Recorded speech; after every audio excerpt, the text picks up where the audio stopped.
Assalamualaikum warahmatullahi wabarakatuh. Perkenalkan, nama saya Sri Nala Aulia dengan NIM 23122246. Di sini saya akan menjelaskan mengenai materi sikap pribadi wirausaha. Pendahuluan, seseorang yang berani mengambil risiko, inisiatif untuk menjalankan usaha baru dengan tujuan menghasilkan keuntungan. Yang dimana di sini seorang wirausaha itu ialah orang yang berani mengambil risiko, orang yang berinisiatif untuk mendirikan suatu usaha demi mencapaikan kesuksesan atau menghasilkan keuntungan. Selanjutnya ada pentingnya sikap pribadi wirausaha dalam menentukan kesuksesan seseorang wirausaha.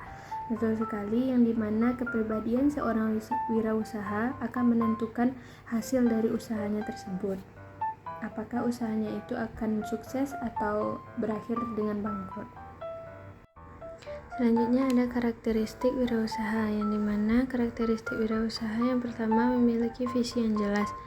Visi yang jelas di sini ialah seorang wirausaha harus memiliki tujuan yang jelas untuk apa wirausaha tersebut dilakukan dan apa yang ingin dia capai. Yang kedua ada kreatif dan inovatif. Yang dimaksud dengan kreatif ialah berani memperbaharui hal-hal yang sudah ada. Yang kedua ada inovatif, yaitu berani menciptakan hal-hal baru yang sebelumnya tidak ada. Selanjutnya ada fokus, yang dimana seorang wirausaha ini harus bersikap fokus atas wirausahanya sendiri, fokus untuk mengembangkan usahanya sendiri dan fokus dalam menjalankan usahanya sehingga visi yang dia miliki tercapai dengan baik. Selanjutnya ialah jaringan yang luas. Seorang wirausaha harus memiliki jaringan yang luas. Seorang usaha harus memiliki wawasan yang luas sehingga dia bisa berpikir untuk jangka panjang. Selanjutnya ada optimis. Optimis di sini seorang wirausaha itu seharusnya dia meyakini kemampuan dirinya sendiri dan tidak pantang menyerah dan tidak mudah goyah oleh orang lain. Selanjutnya ada berorientasi pada hasil, yang dimana kita berusaha ini pasti berorientasi pada hasil, pasti menginginkan hasil yang baik. Selanjutnya ada motivasi wirausaha. Yang pertama motivasi internal, yang dimana motivasi ini ialah dorongan dari diri sendiri untuk membuka usaha. Yang pertama yaitu keinginan untuk mandiri, keinginan untuk lepas dari orang tua, keinginan untuk tidak jadi beban orang tua lagi. Selanjutnya ada minat dan passion, yang dimana minat ini mendorong seseorang untuk melakukan usaha karena dia minat pada suatu usaha tersebut. Selanjutnya ada passion. Passion ini ialah ini keahliannya, ini bidang yang dia bisa sehingga dia bisa membuka usaha, mendorong dia untuk membuka usaha. Selanjutnya ia adalah dukungan inovatif, yang dimana dirinya ini suka menciptakan hal-hal baru sehingga mendorong dia untuk membuka usaha tersebut. Selanjutnya ada keinginan untuk mencapai kesuksesan. Ya betul sekali, yang dimana usaha ini dilakukan pasti untuk mencapai kesuksesan. Selanjutnya ada motivasi eksternal, dorongan yang berasal dari luar. Contohnya lingkungan keluarga, ada keluarga yang mensupport kita untuk membuka usaha. Selanjutnya lingkungan sosial, yang dimana mungkin di sekitaran rumah kita tersebut banyak orang yang berwirausaha sehingga mendorong kita untuk ikut berwirausaha pula sehingga kita membuka usaha.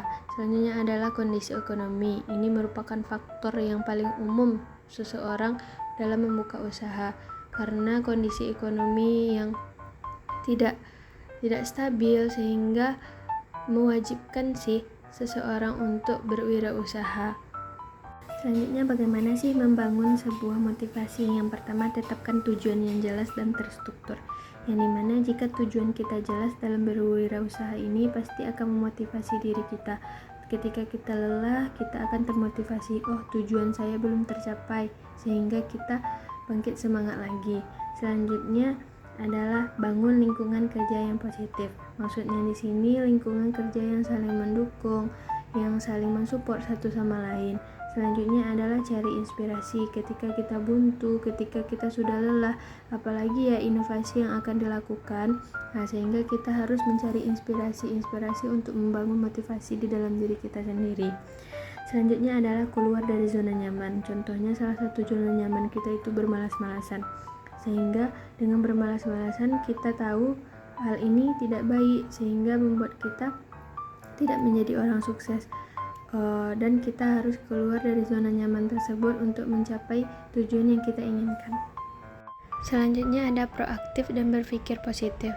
Sikap seorang pengusaha yang tidak hanya merespon terhadap situasi yang ada, tetapi juga secara aktif mencari peluang, mengambil inisiatif dan menciptakan perubahan, sehingga seseorang yang proaktif tidak pasif menunggu sesuatu terjadi, tetapi selalu berusaha untuk mengendalikan situasi dan mencapai tujuannya.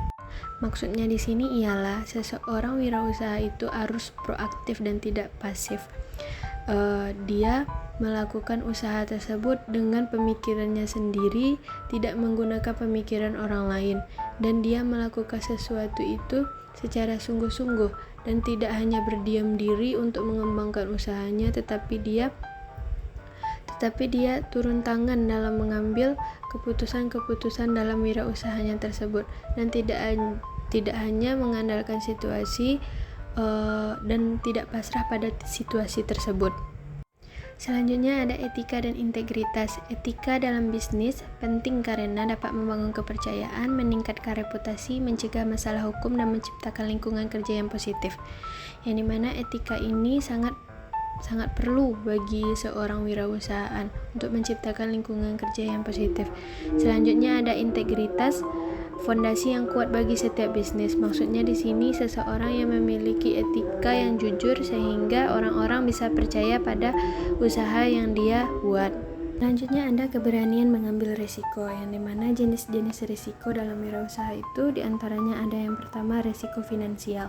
Risiko finansial ini biasanya berkaitan dengan modal atau uang, yang dimana kadang-kadang modal yang kita keluarkan itu tidak cukup, modal yang kita keluarkan itu tidak menghasilkan laba, malah menghasilkan rugi.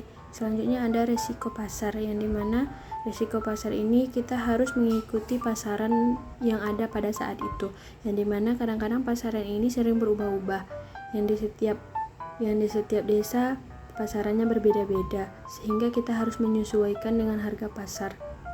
Jika tidak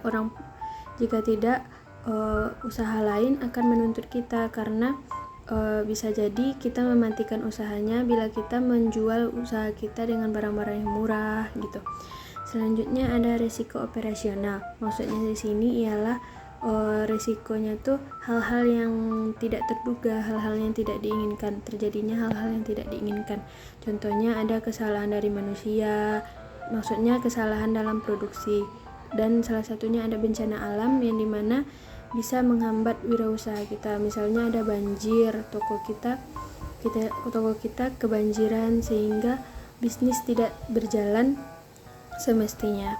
Selanjutnya adalah cara mengelola risiko. Yang pertama, identifikasi dulu risiko tersebut. Apakah risikonya itu menyangkut finansial, apakah menyangkut operasional, menyangkut pasar. Semuanya kita identifikasi dulu, kita kelompokkan dulu risikonya. Yang kedua, baru kita nilai seberapa besar sih risiko itu. Apakah risiko itu bisa mengakibatkan kebangkrutan bagi.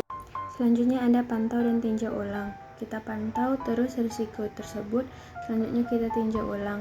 Tinjau ulang di sini evaluasi apa yang seharusnya diperbaiki, dan apa tindak lanjutnya, apa tindakan selanjutnya yang akan kita lakukan untuk memperbaiki kembali usaha tersebut.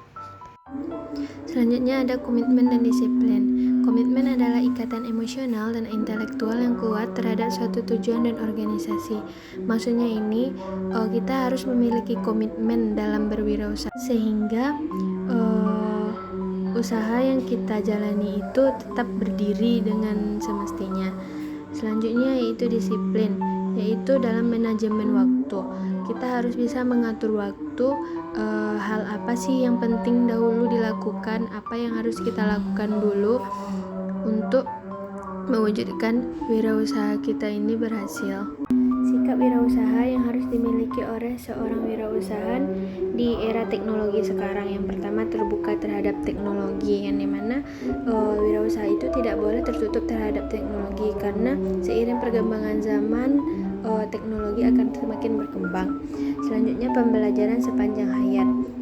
Maksudnya di sini seorang wirausaha tidak boleh merasa puas akan pencapaiannya pada hari ini. Dia harus terus evaluasi usaha yang sudah dia lakukan. Apakah ada masih yang kurang, dan lain sebagainya. Selanjutnya kreativitas dan inovatif dan memanfaatkan digitalisasi.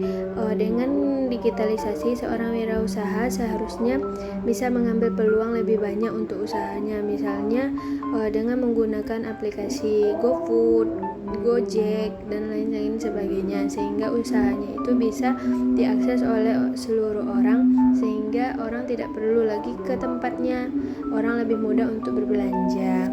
Oke, teman-teman, mungkin sekian penjelasan mengenai sikap wirausaha dari saya. Jika ada kesalahan dan kekurangan dalam penyampaian materinya, saya mohon maaf karena saya masih dalam tahap pembelajaran. Jika ada kata-kata yang sulit dipahami, saya mohon maaf, dan saya sudahi dengan wabillahi taufiq wal hidayah. Wassalamualaikum warahmatullahi wabarakatuh.